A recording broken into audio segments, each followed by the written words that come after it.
MSc आज 28 April 2020 तदनुसार 16 वैशाख 2077 मङ्गलबार। आज हामी माथिल्लो कोठाबाट हेर्नेछौँ। आजको शीर्षक छ चङ्गाईको समयमा विश्वास। आज हामी परमेश्वरको वचन भजन 118 को 5 देखि 9 सम्म पाठ गर्नेछौँ।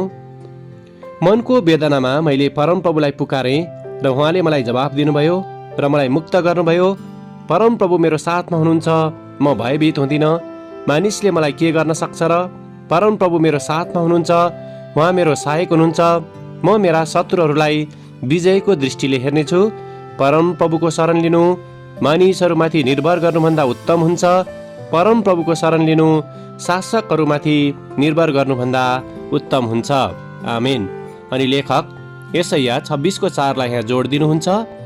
सदा सर्वदा परमप्रभुमा भरोसा राख, किनभने परमप्रभु नै सनातनका चट्टान हुनुहुन्छ। आमेन। अनि लेखक आफ्नो अनुभवलाई यहाँ यसरी वर्णन गर्नुहुन्छ। हालसालै 6 हप्ताको अन्तरालमा मैले आफ्ना 2वटा मृगौलाको पत्थरी निकाल्न शल्यक्रिया गर्नु पर्यो। ती प्रत्येक शल्यक्रियापछि आफू निष्क्रिय भएका दिनहरूलाई लिएर म बिस्तारै विचलित हुन थालेँ। त्यसैले घरमा आराम गरिरहेको बेलामा पढ्दा, लेख्दा अथवा टिभी हेर्दा मैले आफ्नो एकाग्रता गुमाउन पनि थालेँ। तर पनि ती दिनहरूमा मेरो निम्ति परमेश्वरले भिन्न किसिमको योजना राख्नुभएको थियो र त्यो मेरो विश्वास गर्ने क्षमताको वृद्धिको लागि थियो। मैले चिकित्सकलाई, अन्य स्टाफहरूलाई र नर्सहरूलाई विश्वास गर्नुपर्ने हुँदथ्यो। शल्यक्रियापछि मैले घरमा मेरो रेखदेख गर्ने परिवारलाई विश्वास गर्नुपर्ने हुँदथ्यो, जसमा कसरी औषधि लिने र कुन समय पछिल्लोतिरबाट म भित्र हालिएका पीडा दिने पाइपलाई निकाल्ने भन्ने कुराहरू पनि पर्दथे। महत्त्वपूर्ण कुरा त म परमेश्वरको हातमा सुरक्षित छु भन्ने कुरामा मैले भित्रैबाट विश्वास गर्नुपर्ने हुन्थ्यो।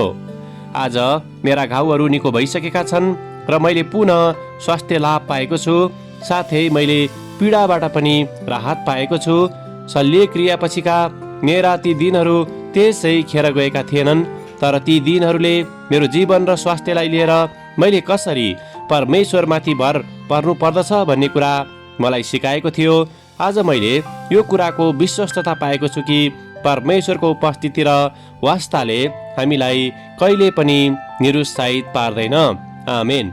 आजको विचार, परमेश्वरको उपस्थिति र प्रेमिलो वास्ताले कहिले पनि मलाई निरुत्साहित पार्दैन।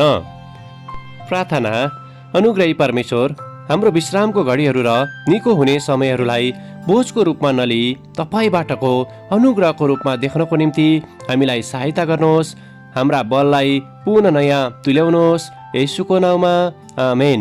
आजको लेखक John R Robinson, Georgia, America. आजको प्रार्थनाको विषय शल्यक्रियाबाट निको हुँदै गरेका मानिसहरूको निम्ति।